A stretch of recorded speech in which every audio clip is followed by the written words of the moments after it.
conseil amoureux du jour avec aujourd'hui un thème un peu plus personnel. Savoir garder le sourire. Alors, idéalement, en toutes circonstances, ça peut s'avérer intéressant, mais ce n'est pas toujours facile ni confortable. Le sourire est une expression facile à identifier sur le visage et qui a priori est compréhensible de tous. Il consiste en un étirement des coins extérieurs de la bouche vers le haut, de la même manière sur la bouche qu'au niveau des yeux, qui se plissent légèrement dans un mouvement tout à fait naturel. Le sourire peut avoir plusieurs significations, la joie, l'amusement, l'enthousiasme, le plaisir, mais aussi parfois une expression un peu plus ironique.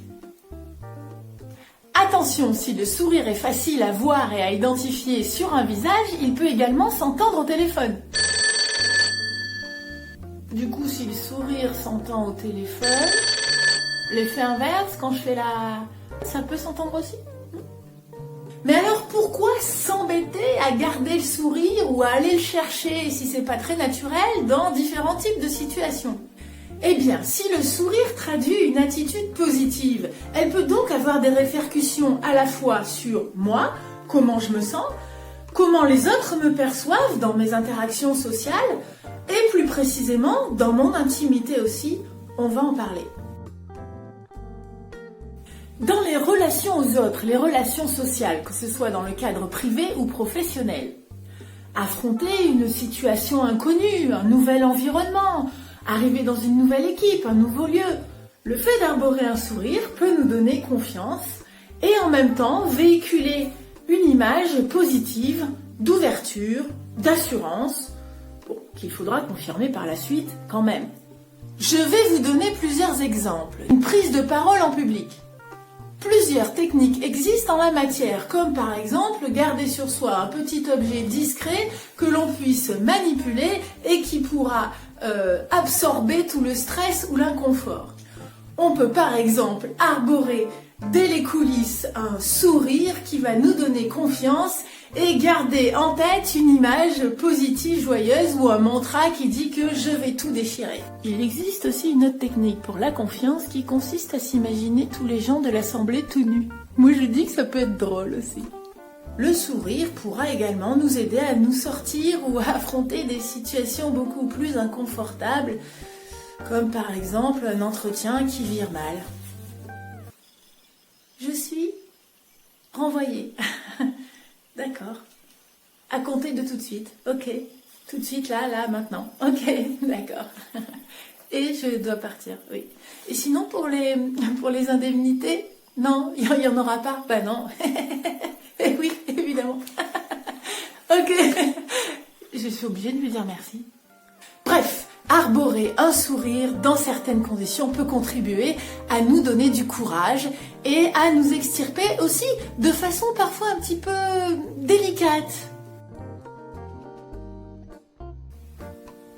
Ah, c'est toi, Superboy 47 ? Ah ouais, non, t'avais une autre tête sur le site de rencontre. T'étais un peu plus frais, peut-être un peu plus jeune, oui, c'est ça, et blond, hein, et là, t'es pas blond ni jeune, hein, voilà, et au niveau du corps aussi, ça avait l'air différent, hein, c'est pas grave, ouais, ok, oui, au secours.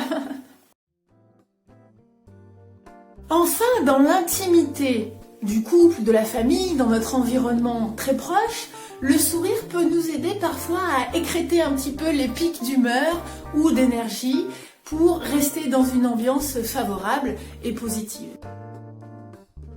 Les enfants, c'est l'heure des devoirs. Ça fait 10 fois que je vous le dis. Les enfants, vous venez, on va faire le devoir. L'ambiance qui suivra risque effectivement de ne pas être tout à fait la même. C'est pareil dans le couple.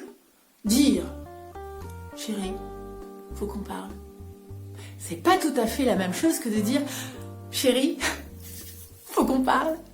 Bon, ok, j'ai triché un peu, il n'y a pas que le sourire, il y a aussi toute la gestuelle qui s'accompagne, le ton, vous l'avez vu, le sourire, ça n'est jamais innocent. Bref, le sourire n'est pas forcément quelque chose que l'on fait de façon naturelle. Ça peut être culturel, ça peut venir de notre éducation, ou simplement être un exercice de style. Je vous invite à y réfléchir, bien entendu, tout ça n'est qu'une proposition, à vous d'essayer, à vous de voir si ça vous convient, si ça vous aide et si ça vous est plus facile à la fois pour vous et dans vos relations aux autres. Si vous avez aimé cette vidéo, je vous invite à la liker, à sonner la cloche, à partager et à me laisser éventuellement des commentaires auxquels je répondrai avec grand plaisir. D'ici là, je vous souhaite une très belle journée, je vous dis à la semaine prochaine. Ciao ciao!